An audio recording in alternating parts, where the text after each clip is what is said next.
Opa, gente! Hoje, dia 23 de julho, completa-se 7 anos do falecimento do grande mestre Ariano Suassuna. E para lembrar essa data, para lembrar aí esse grande mestre, vou reprisar aí para vocês um documentário bem bacana, gravado pela TV Assembleia do Rio Grande do Norte, falando com uma entrevista aí bem legal com o grande mestre Ariano Suassuna. Então espero que vocês gostem, acompanhem aí.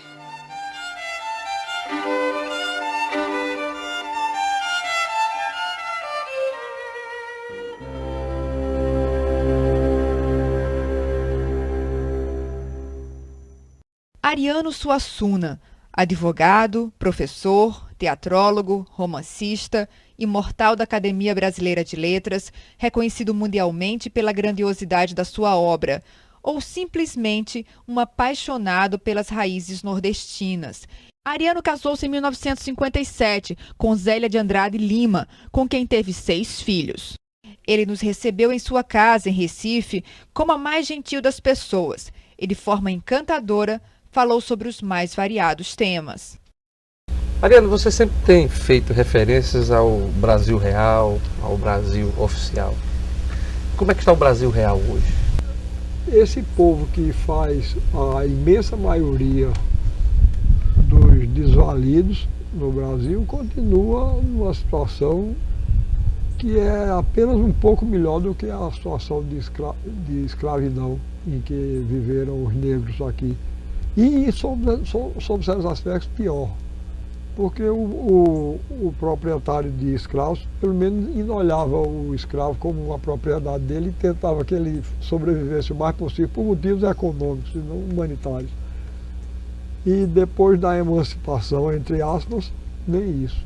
Né? A eleição do Lula não ajudou a mudar um pouco e fazer esse encontro do Brasil oficial com o Brasil real? Ajudou.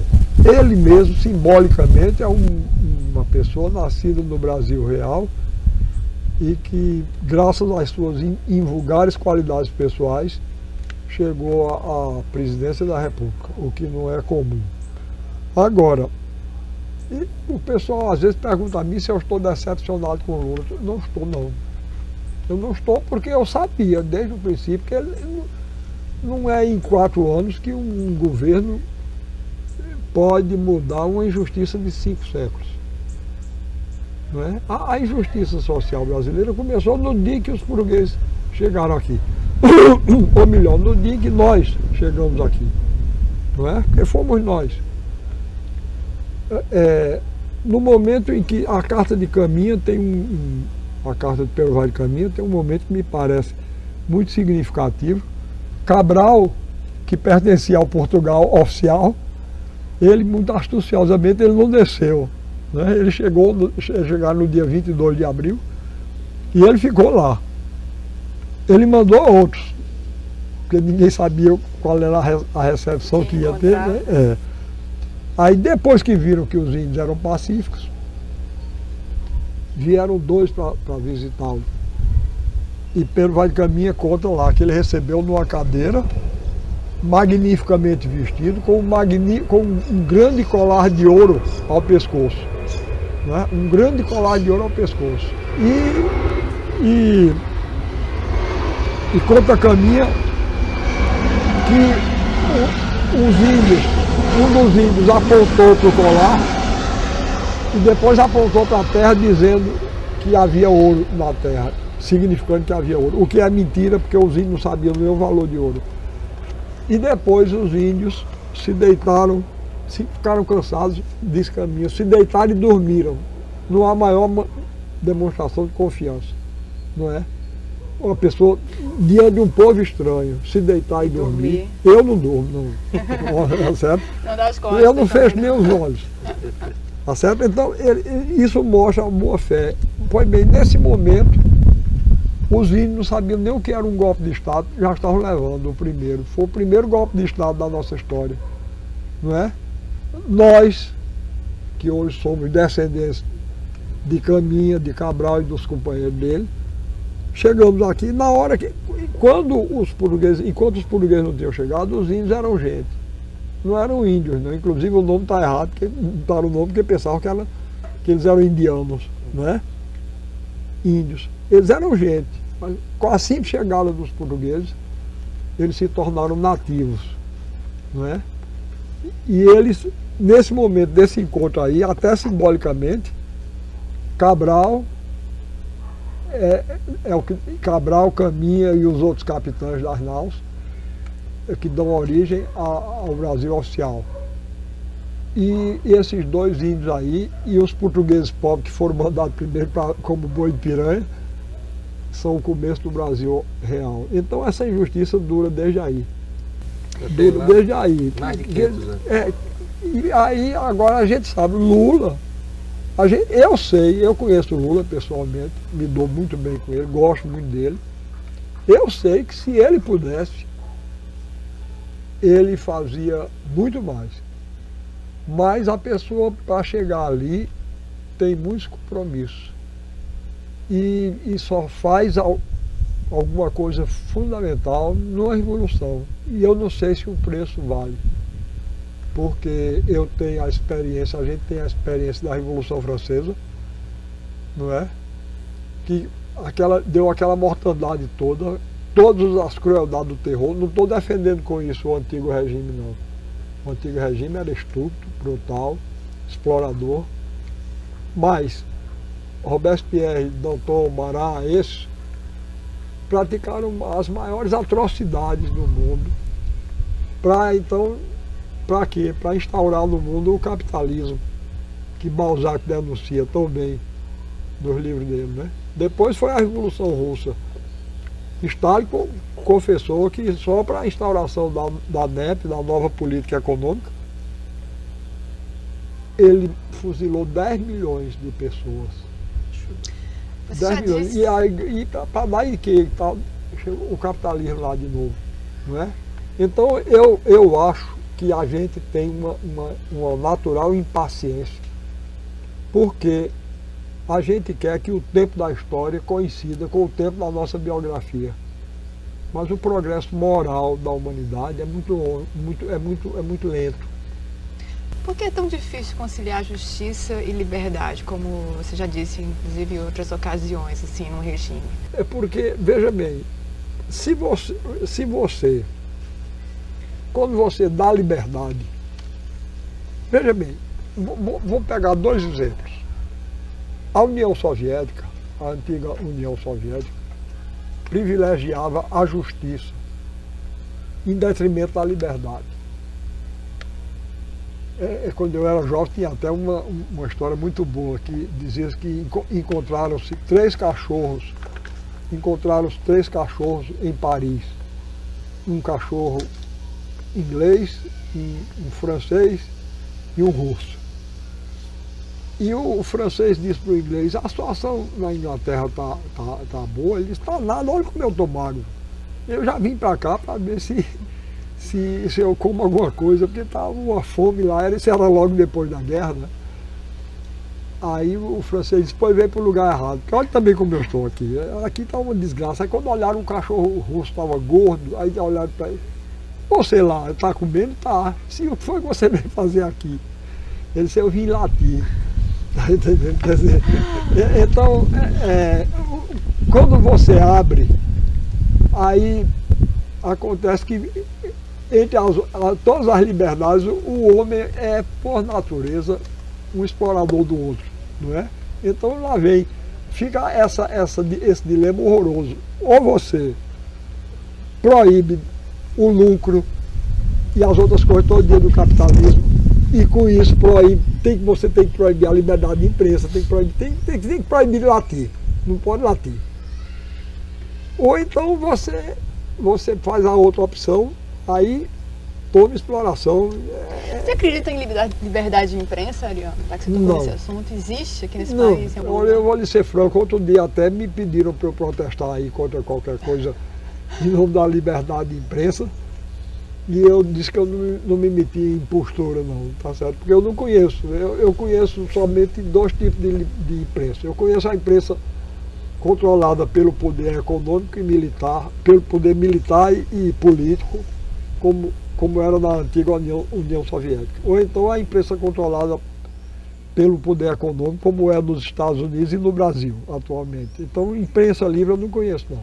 Esse Brasil real e oficial que existe dentro da casa de cada um de nós, né? Existe, Você falou, é que é o canudos que existe em cada residência.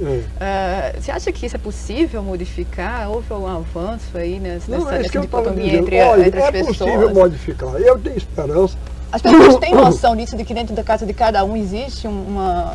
Não tem distinção. muito, não. As pessoas convivem, às vezes, com a injustiça como se aquilo fosse uma coisa natural. Normal. Eu, infelizmente, para mim, eu não sei conviver, tá certo? Eu vivo desse jeito, eu tenho os meus arraiais de canudo dentro da minha casa, mas eu sei que isso é uma coisa injusta, que não devia ser assim.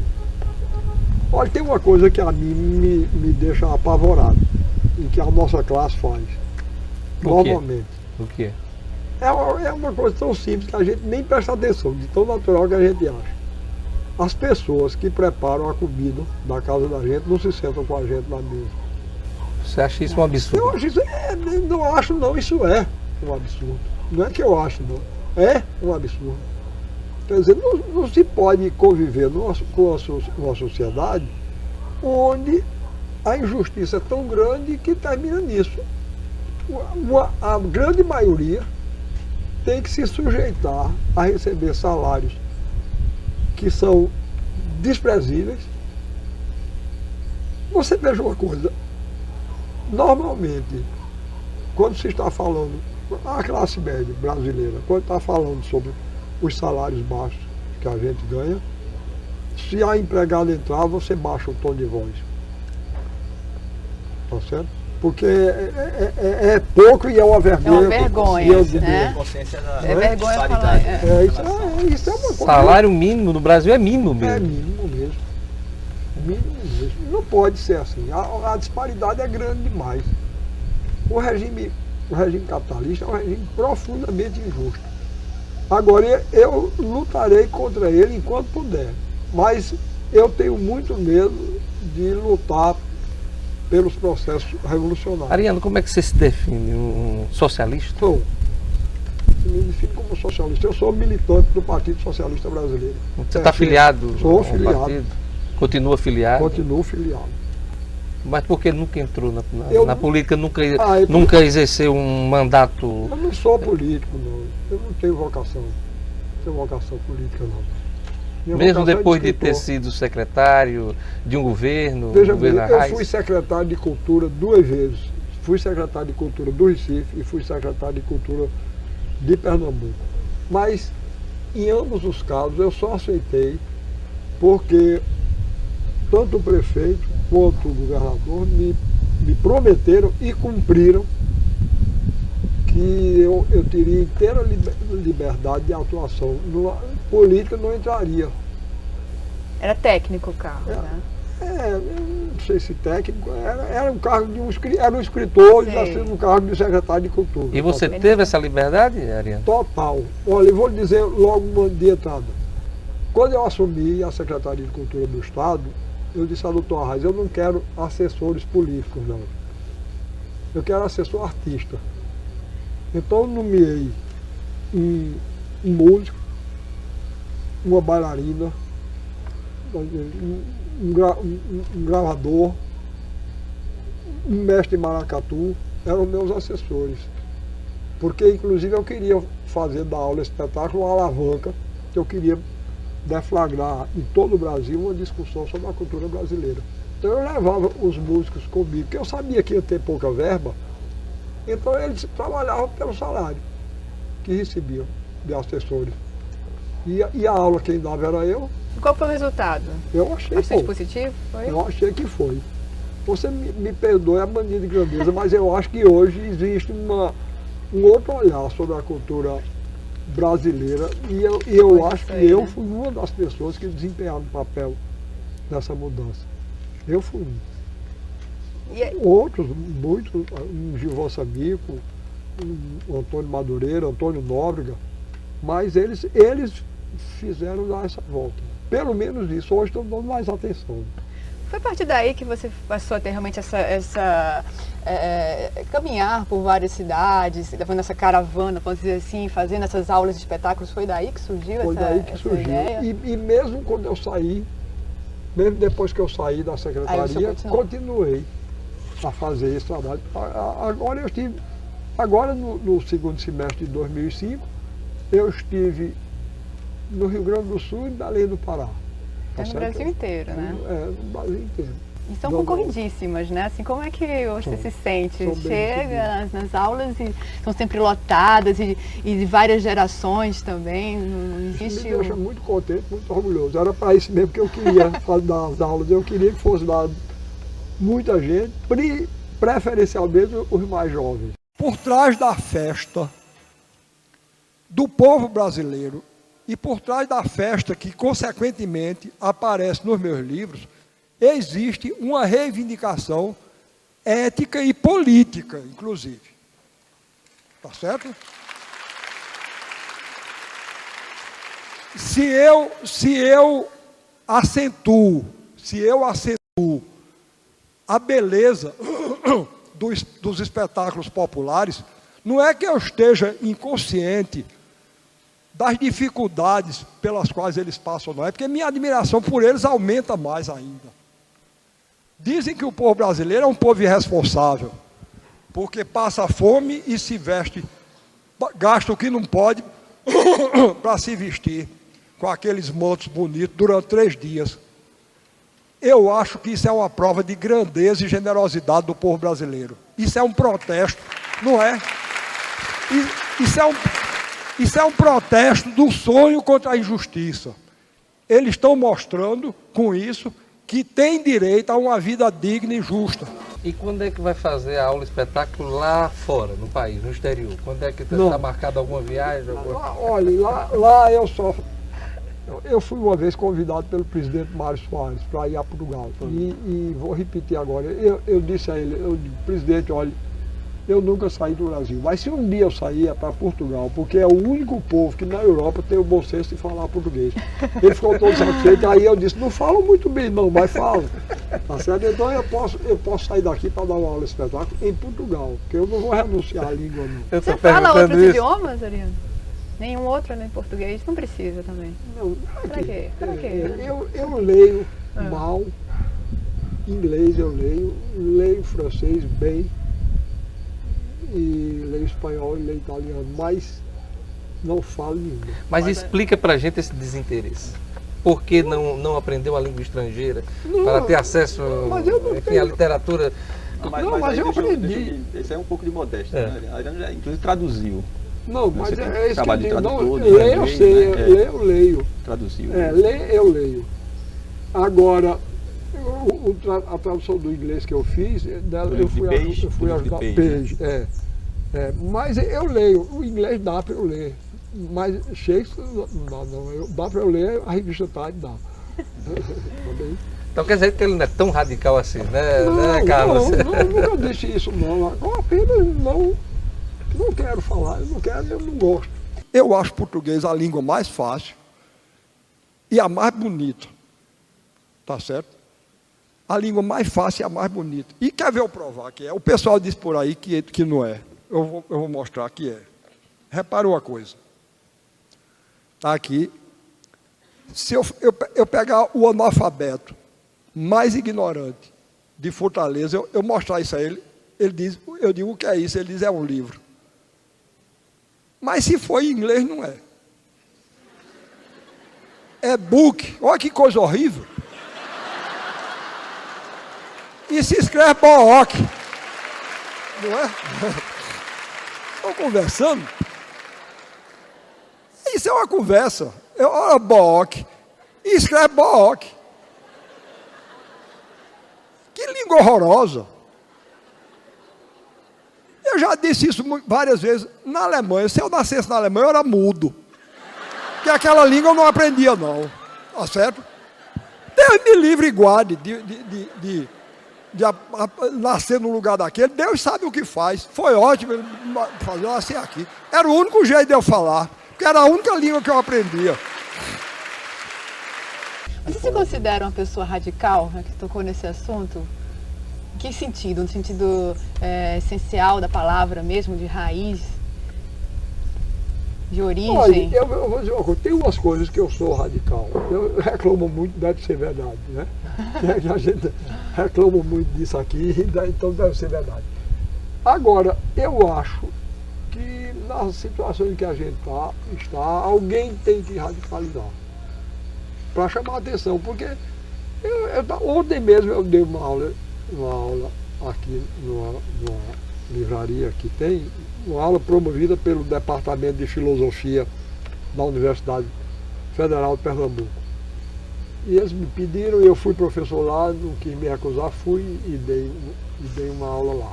Eu estava dizendo isso lá, que a quantidade de palavras em inglês que existe por aqui, aqui nesse bairro da Casa Forte, outro dia eu passei. Agora, isso são coisas ridículas, mas já estão ficando, incorporá-las ao dia a dia, a gente já nem nota, que é ridículo. Eu encontrei uma loja chamada Macambiras Center. Macambiras com apóstrofe S. Macambiras Center. Isso é ridículo. Agora, mas não, todo mundo passava, ninguém achando normal. Aí eu disse, olha, me diga uma coisa. Existe um grande romance brasileiro chamado O Triste Fim de Policarpo Quaresma. O que é que vocês achariam de fazer uma edição chamada O Triste End de Policarpo Quaresma? Ou então o meu romance, que eu botasse Zistone do Reino, ou então a Pedra do Kingdom, né? Agora, quer dizer, quando eu exagero assim, aí se vê o ridículo, mas isso é ridículo. E alguém tem que dizer isso. Você tem que acordar, né? Alguém tem que acordar para isso. E o meu papel no Brasil, um dos meus papéis é esse, chamar a atenção para o fato de que isso é uma coisa triste. A nação não pode se fazer dessa maneira, não, renunciando à sua personalidade. Pelo contrário, né? Para ser forte, você tem que valorizar o que tem na terra, né? O que é seu. É a origem, a questão da universalidade dos textos, né? O que estão tentando fazer, às vezes dizem que eu sou contra a arte universal. Eu não sou contra, claro que eu não sou. Outro dia eu fui convidado para ir almoçar num jornal em São Paulo. Até foi uma coisa incômoda, porque fizeram uma verdadeira sabatina. Tinha uns 12 jornalistas. Ainda bem que só tem 3 aqui, né? Era uma entrevista coletiva? Não, mas repare, aí me fazia uma pergunta, eu respondia. Aí, quando eu acabava de responder aquela, ele começava a comer, mas aí outro me fazia, quer dizer...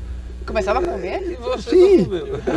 agora eu não comi nada, eu saí de lá azul. Ele era o convidado para o almoço, mas quem comeu? Foi sabatinário e as pessoas lá. Mas o que eu estava querendo encontrar é o seguinte, é que um dos jornalistas lá, que estava presente nesse almoço, ele disse a mim, você é um sujeito contraditório, porque fala contra a influência estrangeira e vive elogiando Vila Lobos, que era influenciado por Debussy. Ele disse, mas é possível que eu, aos 70 anos, ainda tenho que enfrentar, ouvir um equívoco desse, que eu não tenho nada contra Debussy.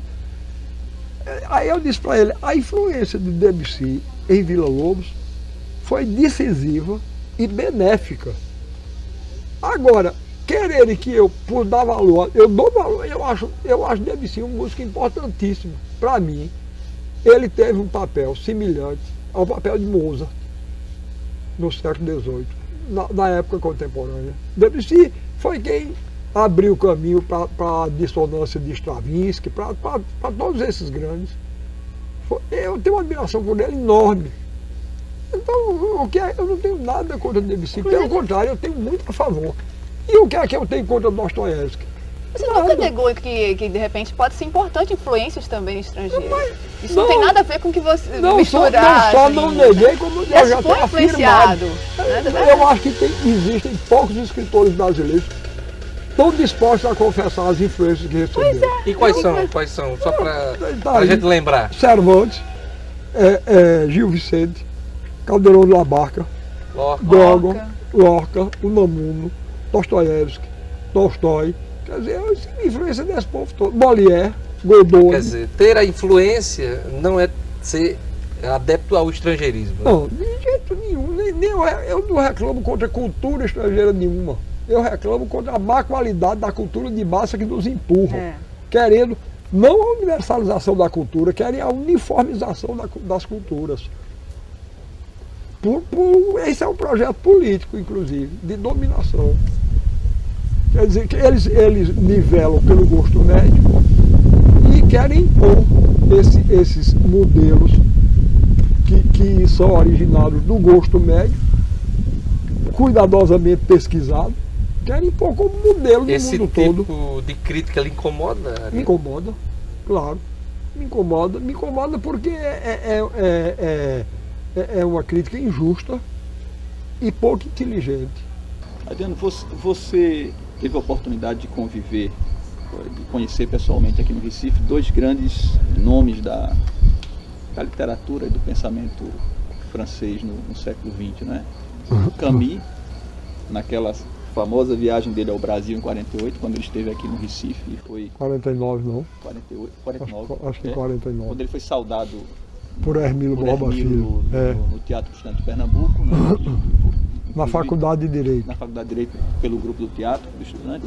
E depois Sartre. Você já era então conhecido pelo Auto da Compadecida. Quais as impressões que lhe deixaram esses dois escritores? Olha, se você... eu sempre simpatizei muito mais, tanto como pessoa como escritor, com Camus. Quer dizer, eu achei Camus uma pessoa muito mais viva, parecia gente, mais do que Sartre. Sartre, eu tive depois uma boa conversa com ele. O primeiro contato não foi bom, porque eu era muito radical quando jovem, e ele me perguntou, no primeiro momento,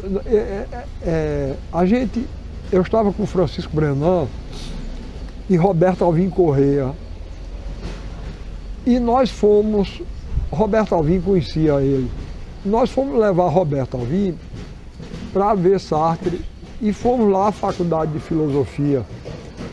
Aí quando chegamos lá, aí disseram, não, o Sartre saiu daqui com o Jorge Amado para a casa de Francisco Brenan. Aí a gente ficou aperreado, porque inclusive Francisco estava fora.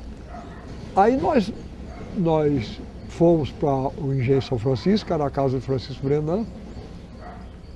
E quando a gente foi chegando lá, estava cheio de gente, de repórter inclusive, e aí me trouxeram de repente para frente de Sartre, e ele me disse que tinha lido o Auto da Compadecida e tinha gostado e queria publicar. Ele tinha lido numa versão francesa? Ele tinha lido numa versão em inglês. Do Dillwyn Radcliffe. Já estava editada? Já estava editada. Aí ele me disse que queria publicar na revista Tempos Modernos dele, né? Aí eu disse, eu não quero não. Eu fiquei, aí ele disse, ele ficou bem surpreso, disse, por que eu não quero? Eu digo, porque eu não sou existencialista. E realmente, o motivo era esse, tá entendendo? Ele tinha A revista era uma revista... ateísta militante, tá entendendo? Então, eu não queria aparecer lá, não queria aparecer assim, aí eu me recusei, quer dizer, aí ficou um certo mal-estar assim. Mas 2 dias depois ele deu uma aula sobre teatro, lá na Faculdade de Filosofia, e foi muito boa a aula. A aula dele foi muito boa, e eu então me aproximei e tive uma conversa muito boa com ele sobre teatro. E até registrei isso num ensaiozinho que eu escrevi, que nunca publiquei. Ele falava português? Não, nós falamos em francês. Dá para falar um pouquinho de francês. Eu fiz esse artigo sobre esse ensaio, sobre o teatro, sobre essa aula que ele deu. E foram esses 2 contatos que eu tive com ele. Agora, com o caminho foram contatos muito rápidos. Mas eu gostava mais pessoalmente e admirava mais como escritor. Não sei se você concorda com isso, mas se exige muito do escritor do terceiro mundo que seja poliglota ou que domine mais de um idioma, e não se exige. Os escritores, os pensadores do primeiro mundo são monoglotas, vêm para cá, falam na sua língua. Só escritores não, né? Acho que a Pensadores, comunidade, de uma forma professores, geral, exige que se fale pelo menos inglês e agora espanhol também. Não é nada se você não conseguir falar pelo menos os dois idiomas aqui no Brasil. Por isso gostava eu admirava isso em Mao Tse Tung. Ele não abria mão, só falava chinês. Quem quisesse que entendesse. Ele estava tradutor. Essa coisa de falar aqui no Brasil que a gente precisa ensinar uma outra língua, aprender uma outra língua, isso é receita de subdesenvolvimento, Ariano? Evidentemente, veja bem, eu acho que o conhecimento de outra língua não é só aqui não, em qualquer lugar é bom. Porque a pessoa precisa tomar conhecimento, não é? Eu, quando jovem, eu não teria tomado conhecimento de muitos escritores se eu não lesse francês, não é? Mas li muita gente em francês, muita gente... Russos, né? Os grandes russos eu li em francês primeiro, né? Eu acho que é uma necessidade, é bom. Agora, não deixar que isso se transforme numa subserviência. Ariano, você nasceu na Paraíba, né, viveu a vida inteira em Pernambuco, já percorreu todo esse Nordeste, todo o país. Mas a gente queria saber a relação sua, né, desse nordestino, sobretudo com o Rio Grande do Norte. Como é que é? Eu digo sempre que eu não faço distinção entre esses três estados, não, tá certo? Rio Grande do Norte, Paraíba e Pernambuco. Para mim, o coração do Brasil é o Nordeste e o coração do Nordeste está nesses três estados. As famílias se encontram, se entrelaçam aí. Se dependesse de mim, eu até reunia todos num estado só, tá certo? Né? Reunia essa tudo. bandeira. Eu reunia Mas tudo. Mas por quê? Por que você tem esse entendimento de que porque... a nossa farinha é uma só? Olha, em primeiro lugar, as famílias são todas entrelaçadas, né? Nós somos primos aí. Você mesmo é meu primo, né? Os Dantas, você sabe muito bem, um Dantas se fixou no Seridó, chamava-se Caetano, dele provavelmente descendo de você.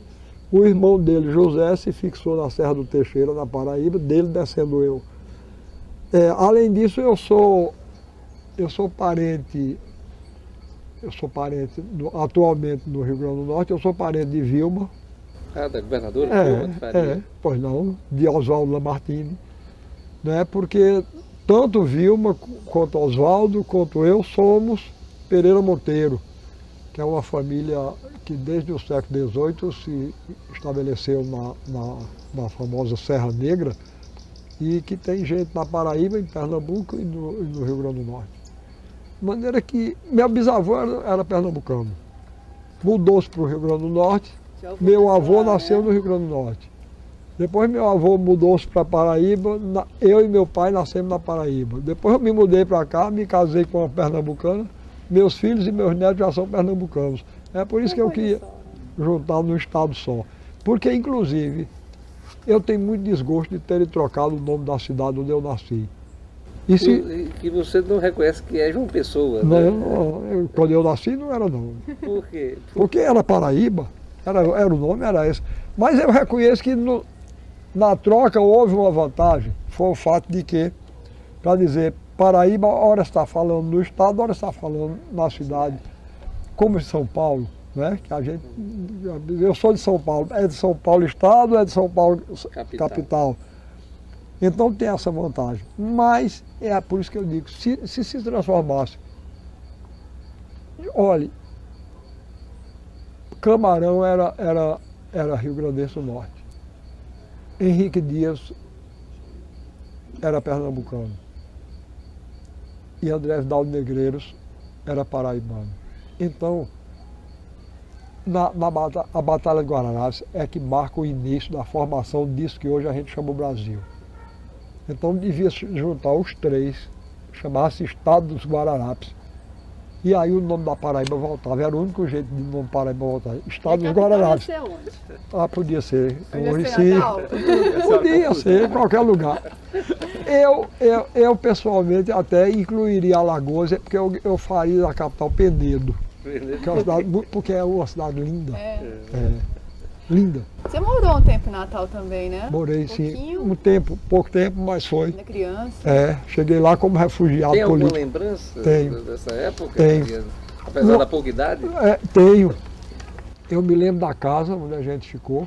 Foi na praia? Foi numa praia, exatamente. Eu me lembro muito do barulho do mar, que me impressionou muito. E me lembro, eu dando a mão à minha mãe, andando pelo centro de Natal e ela me apontando o Zeppelin, aquele dirigível alemão que estava aí passando por uma das primeiras viagens pelo Brasil. Estava passando, a primeira vez que eu vi o Zeppelin foi em Natal, nessa época. E onde é que ficava essa casa? Né? Onde é que ficava A casa ficava na Ponta do Morcego, né? Na Ponta do Morcego.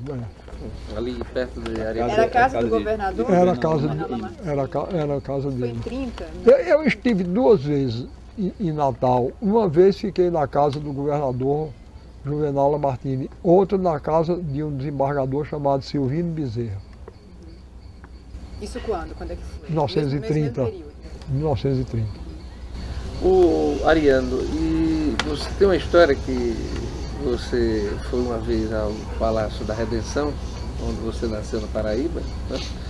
E pediram para que você... Fui barrado, não. Foi Fui barrado porque ele não você não estava de terno de e gravata. Foi. Mas por quê? Aí você chegou a dizer que... Foi, aí eu disse, vejam como são as coisas. Essa é a segunda vez que eu estou entrando aqui. A primeira entrei nu e ninguém reclamou, é porque eu tinha nascido lá, né? Ariano nasceu em 16 de junho de 1927, na Paraíba, como era chamada a capital do estado de mesmo nome naquela época. 8º dos 9 filhos de João Urbano Pessoa de Vasconcelos Suassuna e de Rita de Cássia Dantas Vilar Suassuna. O pai era o presidente da Paraíba e o berço de Ariano foi no Palácio da Redenção, sede do governo estadual. Nasceu lá durante o governo do seu pai, foi. Né? Foi esse momento, assim. Foi. Naquele tempo os governadores moravam nos palácios, né, do governo. Hoje é que fazem muito sabiamente a distinção, né? O Palácio do Governo é mais um prédio administrativo, mas morar, a pessoa mora. E nesse retorno ao Palácio da Redenção, a segunda vez que você foi lá, deu para reconhecer alguns ambientes? Deu para lembrar? Apesar... Não, eu saí de lá muito pequeno. Agora, depois eu fui lá uma vez com uma irmã mais velha, porque eu queria identificar o quarto onde eu nasci. E identifiquei. Por meio dela? Por meio dela, Identifiquei e até fiquei muito humilhado porque está transformado numa sala burocrática com 3 computadores lá. Está horrível. Uma frieza desgraçada no lugar onde eu nasci. Ariano, a morte do seu pai, ela marca muitos trabalhos seus, né? O que ela representou para você e até que ponto ela influencia o seu trabalho, a sua obra? Olha, é evidente que foi uma coisa que marcou a todos nós, a mim, a meus irmãos todos. Eu tinha 3 anos, mas me lembro exatamente do dia que chegou a notícia. A gente estava refugiado aqui em Paulista. Eu me refugiei primeiro, nós nos refugiamos primeiro no Rio Grande do Norte, por causa da situação política que estava vivendo na Paraíba, as perseguições que nós estávamos sofrendo. E agora o ambiente ficou insustentável depois da morte do presidente João Pessoa. Então, meu pai, que já estava aqui, morando num hotel aqui no Recife, mandou nos buscar, nós viemos e ficamos morando em Paulista.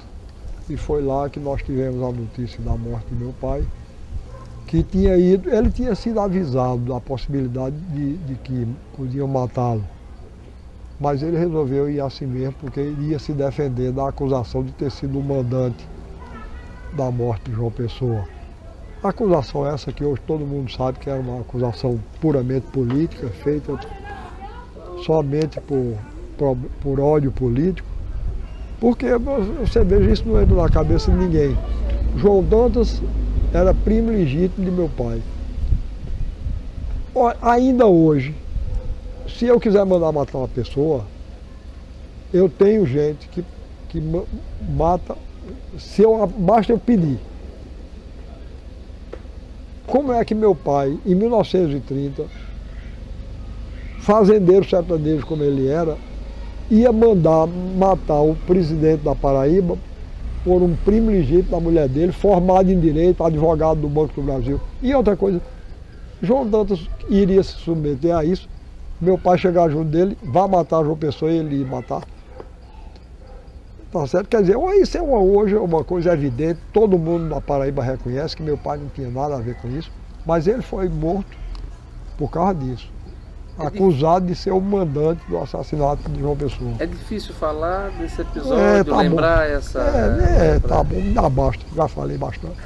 Aí foi nesse momento aí que vocês foram morar mais no sertão, em Itaperuá? Não, a gente já morava no sertão. Quer dizer, meu pai era um grande entusiasta do sertão e ele era de Catolé do Rocha. Mas ele tinha problemas, porque meu pai tinha uma formação diferente, meu pai tinha formação universitária, e os irmãos dele eram fazendeiros sertanejos típicos, com todas as qualidades e todos os defeitos. Então havia muita briga de família lá no município dele, e ele então estava pretendendo morar em Itaperuá, que era um município da família de minha mãe, da mulher dele. E ele chegou a construir uma casa onde ele nunca morou, porque ele construiu em 1930 e exatamente morreu aí. Ele estava pretendendo se fixar em Itaperuá, morar em Itaperuá. Agora, veja bem, ele continuou, apesar de sair do governo, ele continuou com a atividade política. E então ele foi forçado a ir para a capital, e eu também, sendo que ele ficava no Rio. Nós ficávamos na Paraíba e ele no Rio. Ele ia de navio, vinha para cá para o Recife, tomava o navio aqui no Recife e ia para o Rio. Era deputado federal. Era deputado federal. E morávamos, estávamos morando na capital, mas depois já de ter morado um ano no sertão. Bom, aí quando ele morreu, nós voltamos para o sertão. Ficamos no sertão de 1930, do fim de 1930 até 1942, quando nos mudamos para o Recife. Quer dizer, sua infância foi toda pé no no sertão. chão no sertão. Pé no chão no sertão. Nas fazendas da família. Entre os 10 e os 15 anos, eu passava 9 meses aqui no Recife, porque eu ficava interno num colégio estudando. Minha mãe não queria que a gente estudasse na capital da Paraíba, porque os ódios lá continuavam. Então ela fez com que a gente viesse estudar aqui.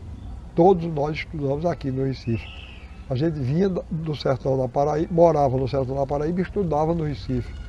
Agora, quando os meus irmãos mais velhos já tinham se formado, já estavam trabalhando aqui como médicos, e aí ela se mudou.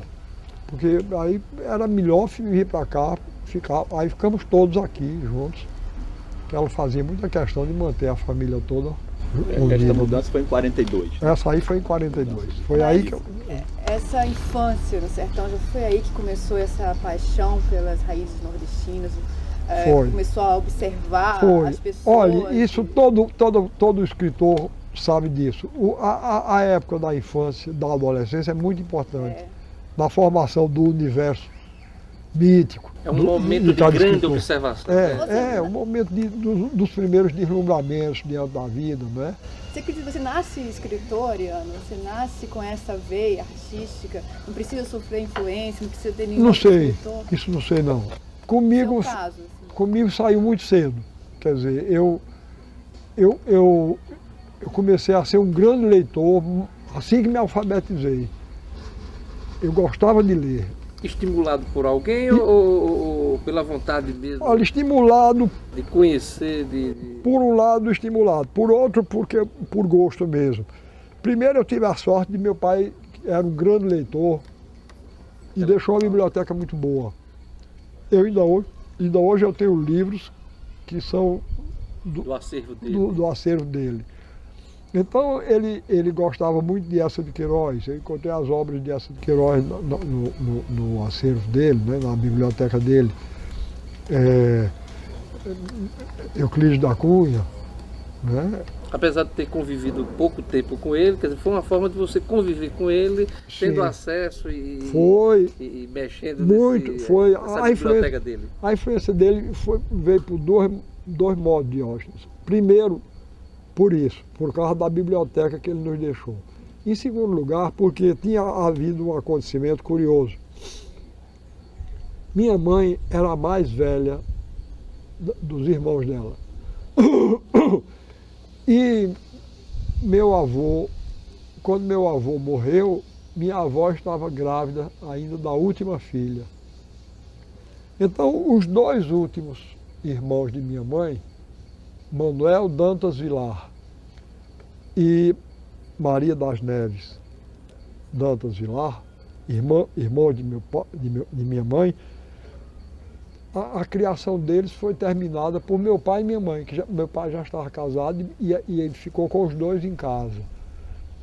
Então, esse meu tio, Manuel Dantas Vilar, exerceu uma profunda influência. Ele gostava muito de literatura. É o pai do Manelito. É o pai do Manelito. E um dia eu fiquei curioso, eu perguntei a ele, eu digo, meu tio, como é que o senhor, que concluiu somente o curso primário, tem esse gosto literário? E ele disse, foi seu pai, meu filho. Quer dizer, veja, então, ele recebeu essa formação de meu pai e passou para mim. Quer dizer, a influência do meu pai veio por ele de novo. E o outro tio, esse era primo nosso, ele chamava-se Joaquim Duarte Dantas, e se tornou meu tio afim, porque casou-se com essa irmã mais nova de mamãe. A relação filial dessa tia minha com a minha mãe era tão grande que os filhos dela não chamavam minha mãe de tia, chamavam de vovó. Porque mamãe foi quem terminou de criá-la. Isso acontecia muito, acontece ainda muito no Nordeste, no interior pois do é. Nordeste.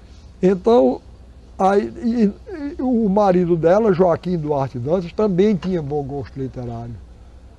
E também exerceu uma influência muito grande em mim.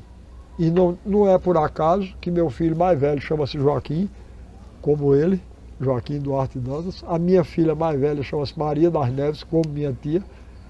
E o terceiro chama-se Manuel Dantas Vilar Suassuna. Eu, inclusive, botei o nome completo dele, só acrescentando Suassuna, para prestar homenagem e marcar minha gratidão a ele.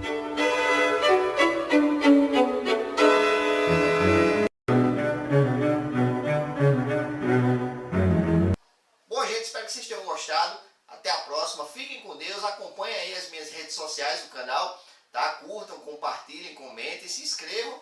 E você vai estar me ajudando muito nesse meu trabalho. Então, um forte abraço, até a próxima. E viva a literatura de cordel!